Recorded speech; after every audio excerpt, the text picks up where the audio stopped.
पहला वीडियो 17 सितंबर का नरेंद्र मोदी जी का है। वो ओडिशा में एक भाषण दे रहे थे और महिला सशक्तिकरण की बात कर रहे थे। पहले उसको सुन लीजिए।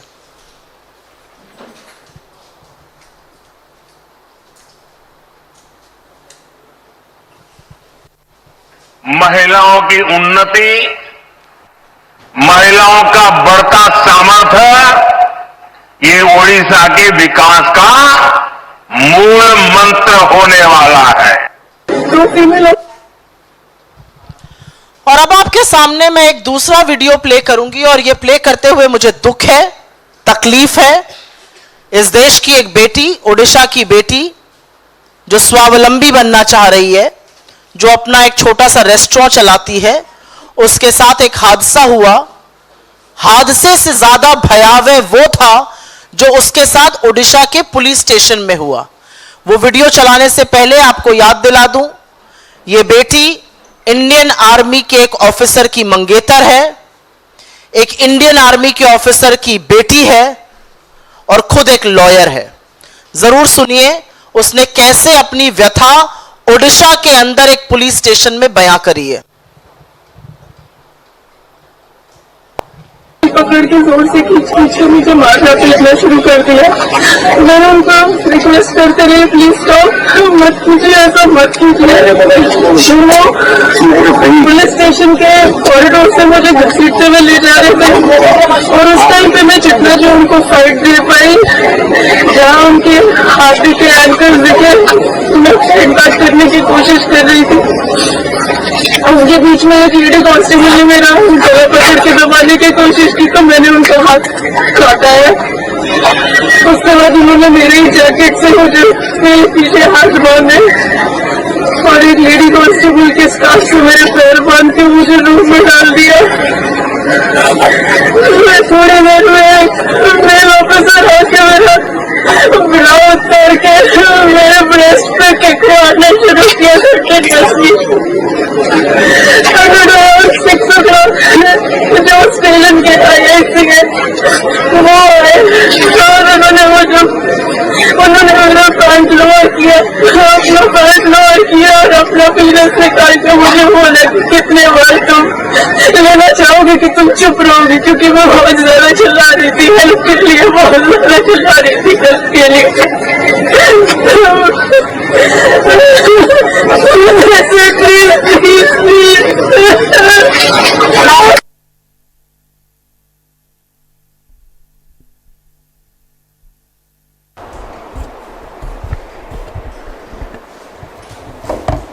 ये वीडियो, जैसा कि मैंने आपको बताया, हम उनकी आइडेंटिटी रिवील नहीं करेंगे, लेकिन ओडिशा की एक बेटी अपना रेस्टोरेंट बंद करके रात को निकलती है।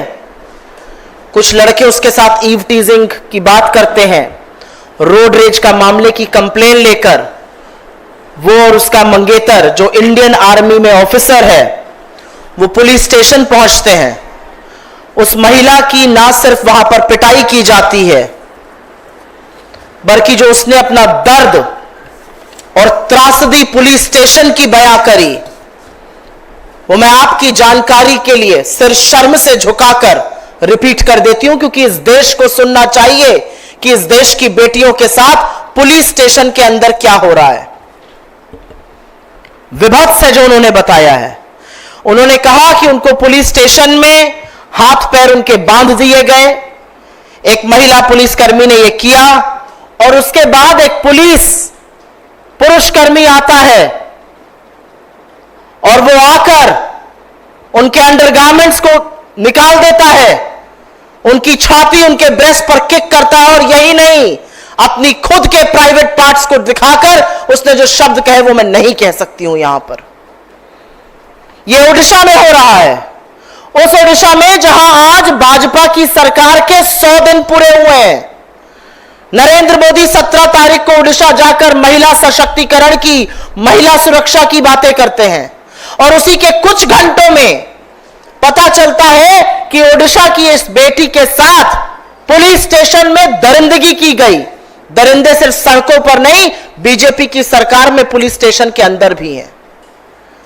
और यह कोई अबला नारी नहीं थी, ये एक लॉयर है, ये भारतीय सेना के अधिकारी की मंगेतर है, वो भारतीय सेना का अधिकारी जो सिख रेजिमेंट का मेजर है। मैं उनका नाम यहां नहीं बोल रही हूं। सिख रेजिमेंट के एक मेजर की मंगेतर के साथ देश अपना ऋण इस तरह से चुका रहा है। ये वो इंडियन आर्मी ऑफिसर्स होते हैं जो रेगिस्तान की तपती गर्मी और सियाचिन की हाड़ कांपती ठंड में इस देश की सरहद की सुरक्षा करते हैं, और एक कृतज्ञ राष्ट्र उनको इस तरह से इस चीज का इनाम दे रहा है। वो लड़की चिल्लाती रही, मेरी मदद करो, मेरी मदद करो, और उसके बाद भी उसकी मदद करने के लिए कोई आगे नहीं आया।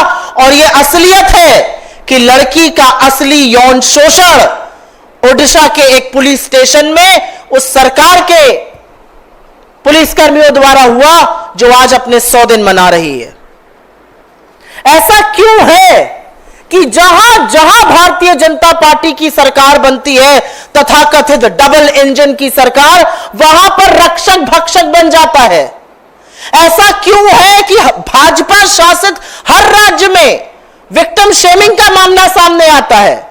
पहले पीड़िता के चरित्र पर सवाल उठाए जाते थे, अब पीड़िता का यौन शोषण पुलिस स्टेशन के अंदर पुलिस के दरिंदे कर रहे हैं। ये क्यों होता है भारतीय जनता पार्टी शासित राज्यों में? और एक बात तो सच है, नरेंद्र मोदी दौड़ दौड़कर इधर उधर प्रचार करेंगे, एक शब्द इस पर नहीं बोलेंगे। उनकी महिला मंत्री इस पर एक शब्द नहीं बोलेंगी। इस देश की महिला बाल विकास मंत्री कौन है? अगर मैं आप में से 10 लोगों से पूछूं तो एक व्यक्ति शायद इसका जवाब दे पाएगा। महिला सांसद इस पर नहीं बोलेंगी।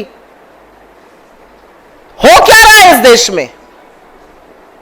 पुलिस को देखकर जिन अपराधियों की हाड़ कांप जानी चाहिए, उनसे बचने के लिए जब एक औरत पुलिस स्टेशन जाती है, वहां शरण, वहां सहारा, वहां मदद मांगती है, उसके साथ यौन शोषण पुलिस कर्मी करता है,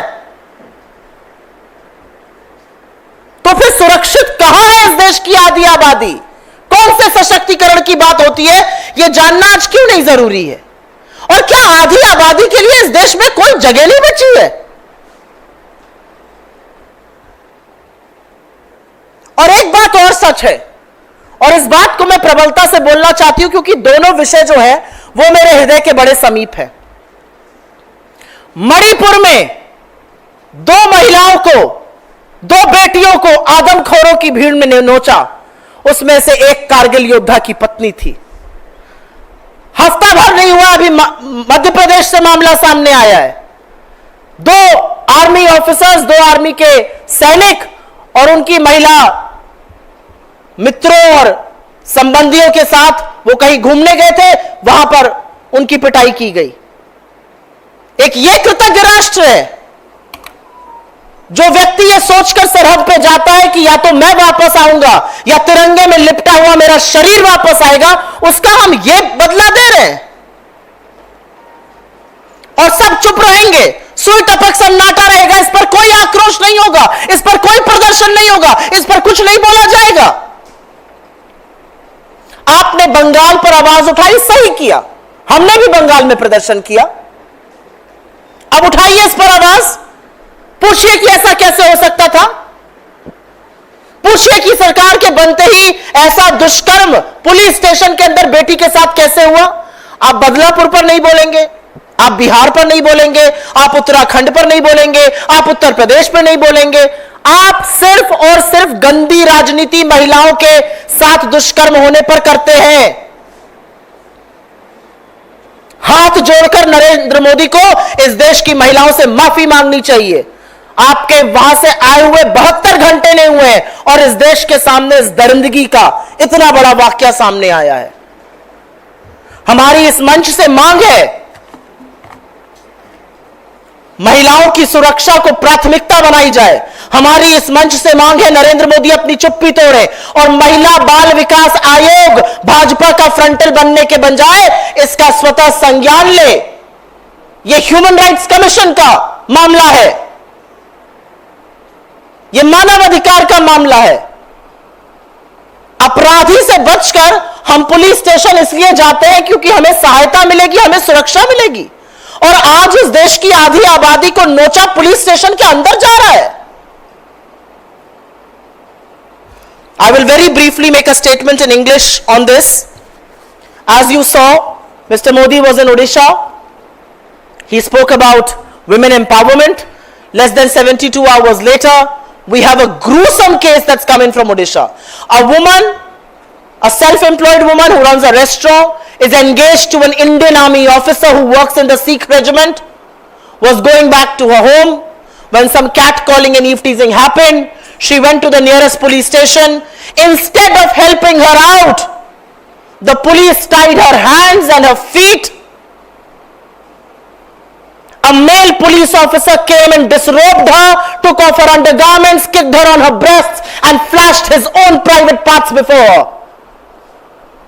And what he said thereafter, I cannot say it in public domain. Is this how safe our women are? The Prime Minister is absolutely silent. The BJP rightfully protested in West Bengal. What about Odisha now? Are you going to keep quiet? You don't want to speak in Badlapur? You don't want to speak in UP, in Bihar, any place that's controlled by the BJP? Are you going to keep quiet on this? The Prime Minister is too busy campaigning, he doesn't have the time. We don't know who India's Women and Child Development Minister is because she rarely speaks. She doesn't speak, in fact. Women MPs of the BJP would rather be elected to parliament than to open their mouths on women's security, safety and their empowerment. The Women Commission in India is as good as a frontal of the BJP. But how is this tolerable? How will this be tolerated? Who can justify this? And this is happening not to someone who's not educated, who doesn't know her rights. She's a lawyer. She's engaged to an officer from the Indian Army of the Sikh regiment. And not just that, this has happened to the wife of the Kargil warrior in Manipur. It happened to female companions of our army officers in Madhya Pradesh. What exactly is happening in this country? Where are women safe? If women are not going to be safe in police stations, because quite frankly in this case, the crime against that woman, the sexual exploitation against that woman happened inside the police station. And who's answerable for that? 100 दिन की सरकार आप आज मना रहे हैं ओडिशा में, इसका जिम्मेदार कौन है? किसकी जवाबदेही है? 2-4 पुलिस अफसरों के तबादले से चुप रह जाएगा यह देश? आपके सवालों का अगर इस मुद्दे पर हो तो स्वागत है।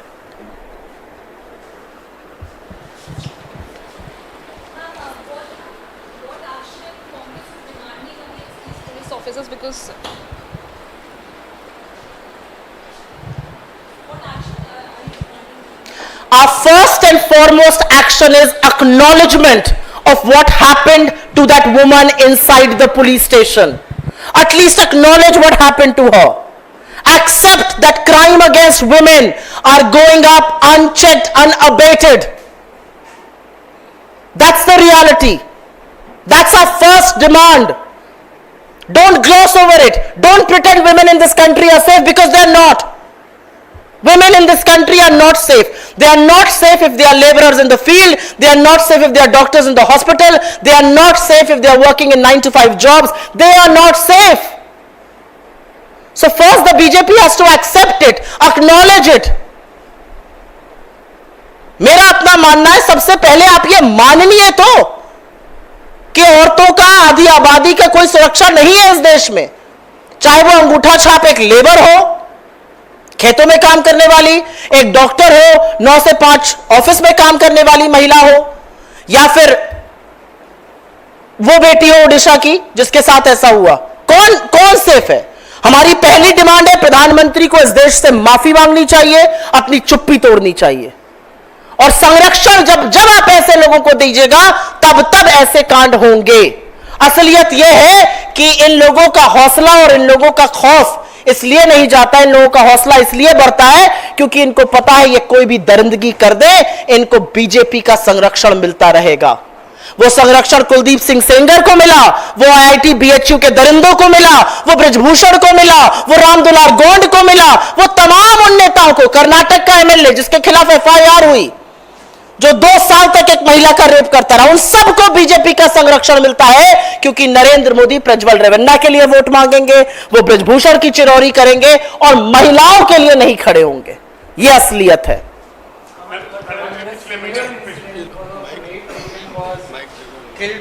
Uttar Pradesh, what? I have to say that in Sambal today, I read that news. It's absolutely shocking. एक लड़की जो कि रेप पीड़िता है, अपने भाई और मां के साथ जा रही थी। एक आदमी आता है जो आरोपी है, जेल से छूटकर गोली से मारकर उसकी हत्या कर देता है। इस कानून व्यवस्था का आप ब्यौरा दे रहे थे। इस कानून व्यवस्था को आप नजीर मान के उत्तर प्रदेश का मॉडल चलाना चाहते हैं। यह असलियत है। कहां है बेटियां सेफ? इस देश की बेटियां कहां सेफ है? पहले उस लड़की का रेप हुआ, आरोपी को सजा हुई, सजा से निकलते ही जब वो जेल से बाहर आया, उसने उस लड़की को मौत के घाट उतार दिया दिन दहाड़े। क्या कर रही थी योगी जी की पुलिस? क्या कहेंगे भाजपा के लोग? इस जंगल राज, भाजपा का जंगल राज उत्तर प्रदेश से लेकर उड़ीसा तक साफ दिख रहा है। बीजेपी ना देखना चाहे वो उनकी चॉइस है, लेकिन उसका जो भुगतान है, उसकी जो कीमत है, वो इस देश की आधी आबादी, इस देश की बेटियां चुका रही हैं। मैम, पिछले महीने प्रधानमंत्री महाराष्ट्र के जलगांव गए थे। वहां पर उन्होंने कहा कि महिलाएं पहले अपने खिलाफ हुए अपराध के लिए थाने जाने से डरती थी। हमने सख्त कानून बनाए हैं, हम बीएनएस लेके जाएं, महिलाएं अब थाने जाएं, खुलकर शिकायत लिखाएं। अब महिलाएं अगर थाने जाती हैं, ऐसी घटनाएं होती, फिर महिलाएं कहां जाएंगी? महिला मुझे नहीं पता कहां जाएंगी। मैं तो एक महिला होने के नाते आपके सामने खड़े होकर बेबस होकर आज ये कह रही हूं। मुझे नहीं पता कि अगर महिला के खिलाफ अपराध हो तो महिला कहां जाए, क्योंकि बीजेपी राज्यों में तो जब वो पुलिस स्टेशन जा रही है तो उसके साथ ये हो रहा है। मुझे नहीं पता महिलाओं को कहां जाना चाहिए। बीजेपी को हमें बताना पड़ेगा कि अगर हमारे साथ अपराध हो जाए तो हम कहां जाए। अगर नाबालिग बेटियों के साथ अपराध होता है तो तब तक एफआईआर नहीं लिखी जाती है जब तक 500 लोग सड़क पे आके आंदोलन नहीं करते हैं। मुझे नहीं पता, ये तो बीजेपी बताएगी। मैं व्यथित हूं, मैं परेशान हूं, मैं खुद बेबस आज महसूस करती हूं, क्योंकि कहां जाएंगी लड़कियां? आपके साथ कुछ गलत होता है, आप इस उम्मीद से पुलिस स्टेशन जाते हैं, रात को दिन में किसी भी वक्त, कि यहां जाकर मैं सेफ हो जाऊंगी। और बर्बरता और जघन्य जो विभत्स वाकया है वो आपके साथ पुलिस स्टेशन में हो रहा, तो कहां जाए बेटियां? ये सवाल आप लोगों को उठाना चाहिए ना, पूछना चाहिए नरेंद्र मोदी से। कहां जाए इस देश की बेटियां? आपने कौन से कानून बना दिए और उन कानूनों का किसको फायदा हो रहा है? मैम, कई बार आप लोगों ने इन तमाम मुद्दों को उठाया है और खास तौर पे वुमेन सेफ्टी का मुद्दा। आपने मणिपुर का जिक्र किया, आपने मध्य प्रदेश का, यूपी, गुजरात का जिक्र किया और आपने इस बात का भी जिक्र किया। आप लोग बार बार सरकार से कार्रवाई की मांग करते हैं, लेकिन सरकार की ओर से कोई कार्रवाई नहीं होती और हमने देखा लगातार, चाहे वो रेप का मामला हो या ऐसे मामले बढ़ते जा रहे हैं। तो सवाल की बजाय आप लोग अब क्या एक्शन लेंगे अपनी तरफ से, क्योंकि सरकार से आप लोग लगातार मांग कर रहे हैं लेकिन कोई कार्रवाई नहीं हो रही। हम हिंदुस्तान का विपक्ष हैं, प्रमुख विपक्षी पार्टी हैं। अगर हम कुछ गलत होते हुए देखेंगे तो हम उसका पर्दाफाश करेंगे। हम आम जनता के सवाल, उनकी समस्या, उनकी व्यथा उठाएंगे।